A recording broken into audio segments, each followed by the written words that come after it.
ఖర్చు పెడతా అంటుండు ముఖ్యమంత్రికి ఒక ఆడపిల్ల లగ్గమైతే తులం బంగారం ఇచ్చేందుకు పైసలు లేవట. మీకు కోడలు పిల్లలకి ఇస్తాన్న పైసలు నెలకు 2500 లేవట. ముసలోళ్లకు పెన్షన్ పెంచుతందుకు పైసలు లేవట. రైతులకు రైతు బంధు ఖాతాలో ఇచ్చేందుకు పైసలు లేవట. రుణమాఫీ చేసేందుకు పైసలు లేవట. వీటికి పైసలు లేవట. వీటికి మాత్రం పేదోళ్ళకి ఇచ్చే కాడికి మాత్రం పైసలు లేవు. కానీ 1,50,000 కోట్లు మాత్రం మూసీలో మాత్రం మోస్తారట. ఏమిటికి ఎరికేనా?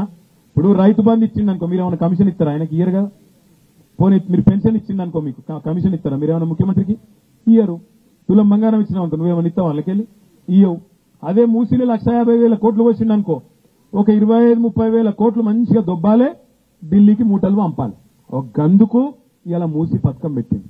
నేను అడుగుతున్నా, కేసీఆర్ గారు కాళేశ్వరం కట్టిండు, కేసీఆర్ గారు పాలమూరు రంగారెడ్డి ఎత్తిపోతల పథకం 90% కట్టిండు.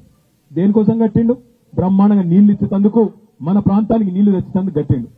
మరి మూసీతోని నేను అడుగుతున్నా ముఖ్యమంత్రి, మూసీతోని ఎంతమంది ఎన్ని ఎకరాలకు నీళ్లు ఇస్తావు? ఎంతమంది రైతులకు నీళ్లు ఇస్తావు? అసలు సమాధానం ఉన్నదా నీ కాడ? ఏమీ లేదు. ఏందో సుందరీకరిస్తా, ఏందో చేస్తా అంటే తప్ప ఏం చేస్తాడో ఆయనకు కూడా తెలియదు. కేవలం కమిషన్ల పిచ్చి, కేవలం పైసలు దొబ్బేతందుకు. పేదవాళ్ళకి ఇస్తేనేమో పైసలు రావు. అదే పెద్దవాళ్ళకి ఇచ్చి, కాంట్రాక్టర్లకు ఇచ్చి బ్రహ్మాండంగా మూసీ పేరు మీద బ్యూటిఫికేషన్ కాదు, లూటిఫికేషన్ చేస్తే ఆ పైసలతోని మళ్ళా కాంగ్రెస్ పార్టీకి పెద్దోళ్ళకి డబ్బులు పంపి కుర్చీ కాపాడుకోవాలన్న ఆలోచన తప్ప వేరేదేం లేదు. మీ అందరితో నేను ప్రార్థించేది ఒకటే.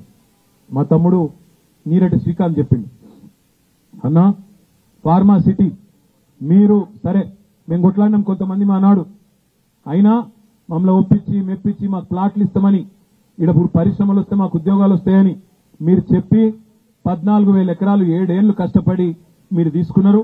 ఇలా 14,000 ఎకరాలలో ఉన్న ఫార్మా సిటీని ఆ రోజు ఇదే కోమటిరెడ్డి వెంకటరెడ్డి, ఇదే రేవంత్ రెడ్డి, ఇదే బట్టి విక్రమార్క, ఇదే మల్రెడ్డి రంగారెడ్డి, కోదండ్ రెడ్డి వీళ్ళే ఊరూరు తిరిగి చెప్పిండ్రు. ఏం చెప్పిండ్రు? ఇదే కందుకూరులో చెప్పిండ్రు, పక్కన ఆచారంలో చెప్పిండ్రు, ఇబ్రాహీంపట్నం నియోజకవర్గంలో చెప్పారు. బస్సు యాత్రలు పెట్టి చెప్పారు, మేము రాగానే ఫార్మా సిటీ రద్దు, రైతుల భూములు తిరిగిస్తామన్నారు. ఒక్క రైతు కన్నా తిరిగి భూమి ఇచ్చిండ్రా? ఎవరికన్నా ఇవ్వకుండా ఏం చేస్తుండే? అలా